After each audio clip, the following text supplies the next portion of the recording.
vamos implementar um conjunto de pequenas alterações e ajustamentos e incrementações à nossa API. Então eu vou aqui novamente ao root, aqui na pasta 11, eu vou copiar e colar e transformar isto na aula 12 e vamos abrir aqui com o VS Code. Ora, o que vai acontecer agora aqui é o seguinte, eu peço muita atenção para todos vós que estão a acompanhar esta playlist durante os próximos vídeos, porque eu vou complicar um bocadinho as coisas, ok? Isto é, nós vamos tirar partido aqui da programação orientada a objetos, vamos criar aqui um fluxo de funcionamento da nossa API que pode, à primeira vista, parecer muito pouco intuitivo, ok? Mas o que eu pretendo fazer aqui é criar a elasticidade maior possível para que a nossa API possa ter o conjunto de endpoints que nós assim entendermos. Bom, onde é que nós ficamos? Nós ficamos aqui numa API que tinha aqui já um conjunto de preparações efetuadas, isto é, todo este código que aqui está faz sentido. Nós vamos fazer aqui pequenas alterações, como alterar aqui o nome da classe da API, mas isso é muito rápido e muito simples. Vamos acrescentar uma outra classe, eu já vou explicar qual. E o que vamos fazer é, a partir daqui, criar um mecanismo de rotas. Ora, o nosso mecanismo de rotas vai ser um bocadinho diferente. Eu vou explicar muito sinteticamente o que é que iremos aqui fazer. A nossa API classe, que aqui está, vai passar a chamar-se API Response, ok? Porque ela é só apenas responsável pelas respostas que a nossa API vai dar. Então eu vou colocar aqui API Response. Não vamos alterar a parte do código agora, ok? Iremos depois adicionar aqui mais alguns métodos. De qualquer das formas, o que vamos ter que fazer, obviamente, aqui é, não existe o API class, vamos fazer aqui API Response e vamos também, obviamente, importar o fecheiro correto, ok? Está feita a alteração, simplesmente isto. Eu vou criar uma outra classe. Esta aqui é responsável por executar as respostas, ok? Irmos acrescentando dados às nossas respostas e depois fazer um output da resposta, que é aquilo que acontece aqui em baixo. Nós vamos criar aqui uma outra classe que vai tratar de toda a lógica do request. Ora, o que é que isto significa na prática dizer? Que a determinada altura no nosso index.php nós vamos ter aqui a criação de uma pequena classe ou de um objeto a partir de uma classe e que vai simplesmente dizer o seguinte, ok, na minha resposta eu já tenho qual é o método, já tenho qual é o endpoint, já tenho as variáveis do meu pedido que eu ainda não coloquei aqui, mas que já iremos tratar disso. Agora, com este conjunto de informação que chegou no pedido, eu vou enviar tudo para uma classe e ela vai-me devolver a resposta que eu quero.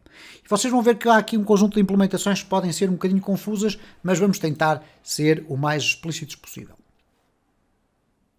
Bom, em primeiro lugar, eu vou começar a colocar aqui uns pequenos separadores de código para vocês conseguirem perceber melhor o que está aqui a acontecer. Eu tenho aqui a criação deste objeto API, ok? Depois tenho aqui a verificação se o método é válido, já vimos no vídeo anterior como é que isso funcionava. Depois temos aqui, ok, se o método é válido, vamos defini-lo já na nossa resposta. Vamos dizer, olha, o método é este que veio aqui no nosso request. E agora vamos acrescentar aqui mais uma coisa, isto é, nós necessitamos de definir aqui que nós vamos necessitar dos parâmetros. Ora, os parâmetros podem vir por get ou por post. Então eu vou colocar aqui params é igual a null. E agora aqui dentro vou dizer o seguinte, olha, se o get method for get, então onde é que eu vou buscar os parâmetros? Os params vão estar, vão estar dentro do get, ok? Se foi por post, então obviamente que os parâmetros estão na super global post. O que é que são estes parâmetros? Vão ser os filtros que eu quiser utilizar para definir especificidades do meu pedido. Por exemplo, se eu quiser passar um ID cliente, vai ser dentro destes parâmetros que este ID cliente vai ter que vir, ou dentro deste ou dentro daquele, ok? Não interessa. A partir do momento em que chegamos aqui a este ponto, eu vou abrir aqui um espaço, nós já temos aqui não só o método, temos também qual é o endpoint que vamos usar, ok? E temos os parâmetros, sendo que os parâmetros não estão aqui dentro desta API, ou deste objeto, porque não fazem parte da lógica, isto é, os parâmetros não vão ser utilizados aqui na resposta, eles vão ser utilizados no processamento da resposta, que é uma coisa diferente. Ora, posto isto, vamos criar então aqui uma nova classe que se vai chamar API Logic. Eu chamei-lhe assim este nome, porquê? Porque vai ser onde vai acontecer toda a lógica da API. É aqui que vão ser feitas algumas análises do pedido, mas também fundamentalmente os pedidos ao banco de dados, ok? Então vamos ter aqui a classe API Logic. E esta classe vai começar por ter aqui duas propriedades privadas que vão ser fundamentais para executar qualquer pedido. Neste caso vai ser o private, o endpoint. Portanto, nós precisamos saber qual é o endpoint que vai ser usado e vamos ter aqui um private params, os parâmetros que vão ser eventualmente utilizados nesse endpoint. Eu vou colocar aqui um dos meus famosos separadores porque vou começar aqui de imediato por construir o construtor public function, dois underscores e agora construct. E neste construtor ele vai receber um endpoint, ok? E vai receber aqui os params, se nós quisermos que não seja obrigatório, vamos colocar ali nulo. Basicamente o que ele vai aqui definir é define the object ou o class properties. Quais são estas propriedades? This endpoint é igual a endpoint e o this params é igual a params. Params é os parâmetros, ok? Bom, vamos copiar aqui tudo isto e vamos fazer o seguinte. Nós vamos a determinada altura ter então os pedidos a chegarem aqui com um determinado endpoint. Nós queremos perceber se um determinado endpoint existe dentro desta classe. Reparem aqui o pseudocódigo que eu vou aqui colocar. Se eu tiver aqui public function status, isto é, pedir o status da minha API. O que é que vai acontecer aqui neste método? Eu vou ter um endpoint chamado status, da mesma forma que eu vou ter um public function, por exemplo, get all clients. Ora, o nome do endpoint vai ser este. Então eu vou ter que ter uma forma, reparem, public function, get all products. Eu vou ter que ter uma forma de perguntar se o endpoint que foi passado aqui para dentro existe em algum método desta classe. Bom, como é que nós vamos fazer isso? Vamos criar aqui um public function, endpoint exists, e é uma pergunta que nós vamos fazer. Ora, o que é que nós vamos aqui perguntar? Eu vou perguntar o seguinte, vou perguntar se é verdadeiro ou falso, se o endpoint definido aqui, isto é, definido logo no objeto, okay? Quando eu faço a instanciação do objeto, se ele de facto existe nos endpoints todos que aqui estão em baixo. Eu até arriscaria a dizer que nós poderíamos separar estas lógicas todas assim desta forma. Endpoints, ok? Aqui esta lógica vai fazer o seguinte, check if the endpoint is a valid class method. Isto é, se o endpoint é um método válido daqueles que já existem. Como é que eu faço isto? Eu vou fazer um return porque eu vou usar este método para devolver um verdadeiro ou um falso. Se o endpoint não existe, o que é que vai ser disparado? Um erro da API. Então eu vou fazer assim, return, e agora vou usar uma função do PHP, que é o method exists, e o method exists permite-me pesquisar se existe um método dentro de um objeto ou de uma classe. Ora, neste caso, como eu quero verificar dentro da classe, eu vou usar simplesmente this, isto é, procura dentro desta classe toda se existe um método com o seguinte nome. Qual é o nome do método? This endpoint. E basicamente o sistema vai me permitir ler se dentro desta classe, se existir um endpoint que foi definido ali, ele vai devolver verdadeiro. Se não existir um endpoint com esse nome, ele vai me devolver falso. Então, voltando aqui agora ao index da nossa API, e reparem que estamos a trabalhar apenas na API, eu agora vou colocar aqui uma nova lógica. Neste caso, eu vou preparar, vamos colocar aqui, prepare the API logic. Ora, para preparar a lógica da API, eu tenho que importar esta classe. Então, vamos adicionar aqui um require de API Logic. E agora, depois de tudo isto que aqui está, eu vou dizer que API Logic é igual a new API Logic. E agora, reparem, eu tenho que passar um endpoint e os parâmetros.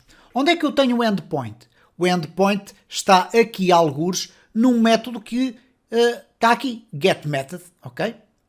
Então, eu vou colocar aqui API getMethod. Ele foi buscar o, ou melhor, não é o getMethod, peço desculpa, mas vai ser sim um getEndpoint, que eu penso que ainda não existe. Então eu vou colocar aqui um getEndpoint. Okay? Vai buscar qual é o endpoint e vai buscar, ou melhor, vai usar os parâmetros que eu aqui tenho. Onde é que eles estão? Eles estão aqui. Começam por ser nulos, mas se os requests forem ou do tipo get ou do tipo post, os parâmetros são preenchidos aqui. Então eu vou colocar aqui params. Ok? Bom, vamos verificar se temos aqui esta implementação já feita. Reparem, ele está a dizer que não temos esta implementação feita.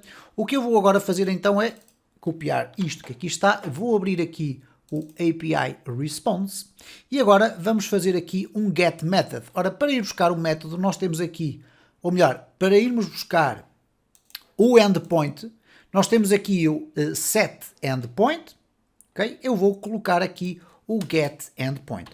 Public function get, vamos aqui colar porque eu copiei, getEndpoint, e o que eu vou fazer é return, ou returns the current request endpoint.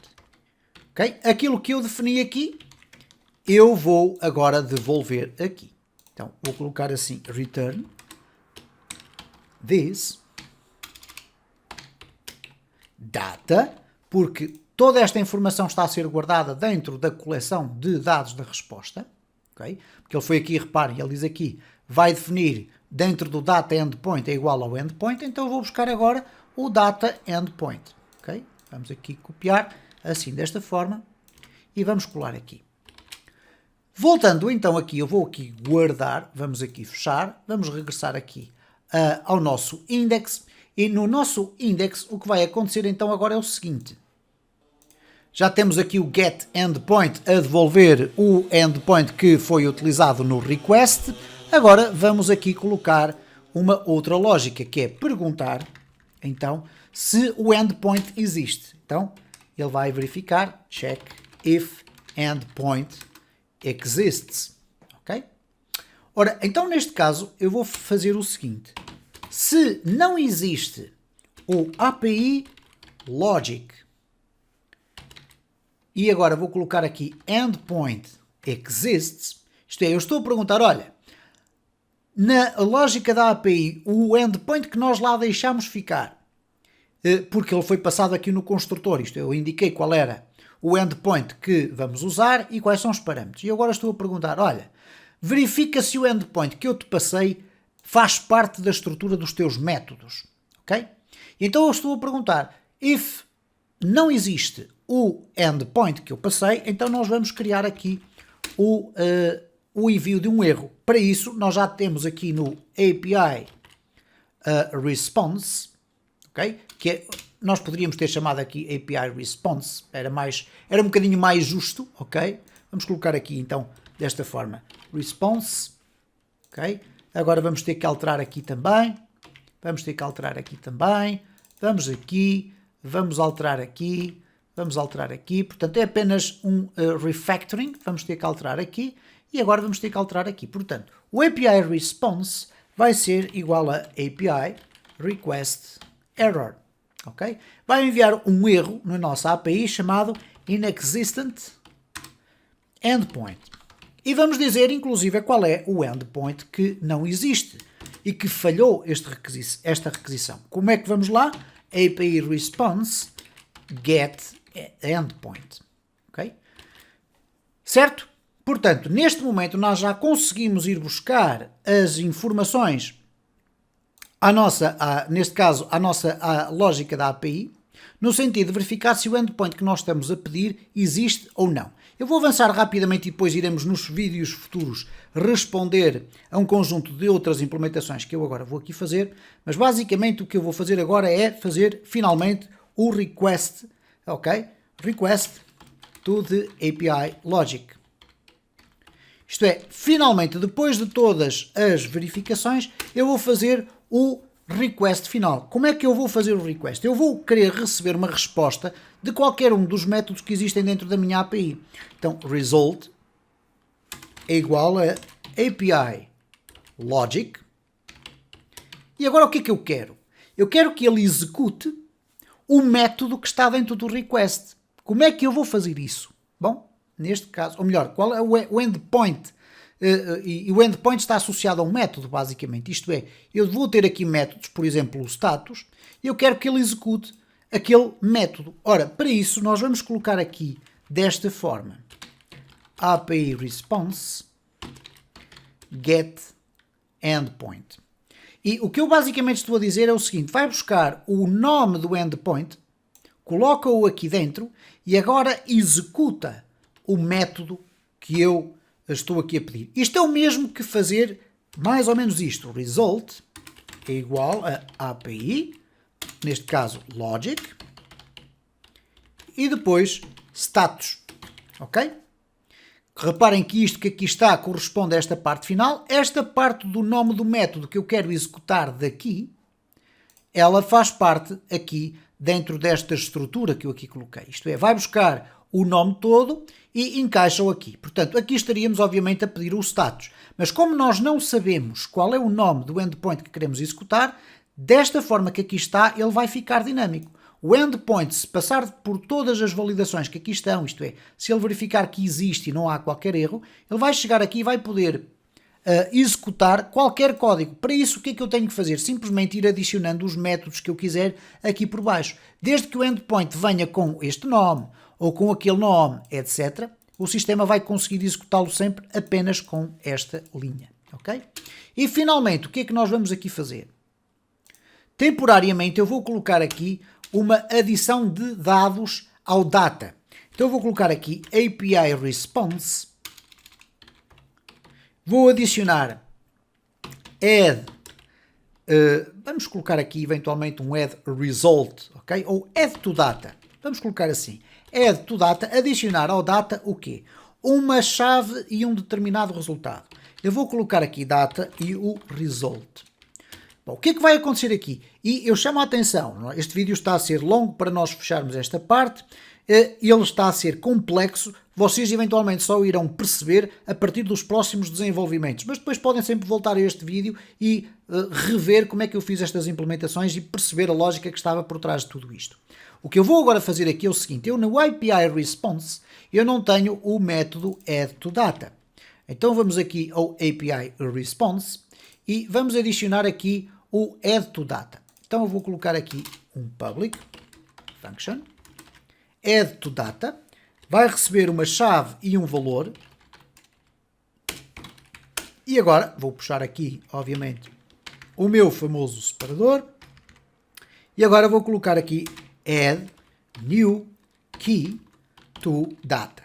Ora, o que é que vai adicionar ao data? O data é uma propriedade que aqui está, então nós vamos dizer que this data, que vai ter a chave x, neste caso vai ser a key, que vem daqui do parâmetro, e vai ter um valor, vai ser igual a value. Okay? E desta forma nós estamos aqui, embora seja muito confuso aquilo que eu fiz até o momento, nós estamos a criar toda uma lógica de fluxo de funcionamento da nossa API que vai, à partida, transformar a nossa API numa construção robusta, porque vai ser altamente escalável.